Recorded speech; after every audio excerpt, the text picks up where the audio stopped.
एक बार की बात है, एक छोटे से गांव में एक युवक राघव रहता था। वह रात में काम करने का शौकीन था। एक रात जब चांद अपनी पूरी रोशनी में था, उसने अपने दोस्तों से सुना कि गांव के पास एक पुराना हवेली है जहां रात में अजीब अजीब आवाजें आती हैं। राघव ने तय किया कि वह हवेली की सच्चाई जानने जाएगा। रात के 11 बजे वह हवेली के पास पहुंचा। हवेली सुनसान थी और दरवाजे पर एक पुराना ताला लटका हुआ था। राघव ने दरवाजा खोला और अंधेरे में कदम रखा। हवेली के अंदर अंधेरा था, दीवारों पर धूल और जाले थे। जैसे ही वह आगे बढ़ा, अचानक उसे एक ठंडी सांस महसूस हुई।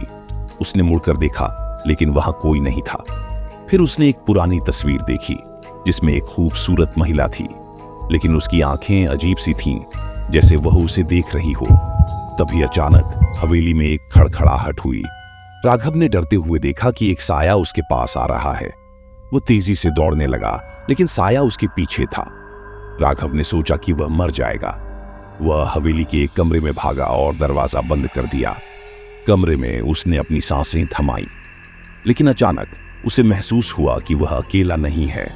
दीवार पर वह वही महिला की तस्वीर थी, लेकिन अब उसकी आंखें लाल हो गई थीं। राघव को समझ आ गया कि वह हवेली में फंसा हुआ है और उसे वहां से बाहर निकलना होगा।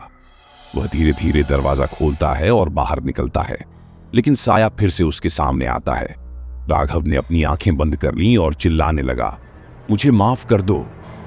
फिर उसने एक आवाज सुनी, मैं तुमसे बदला लूंगी। अचानक सब कुछ शांत हो गया।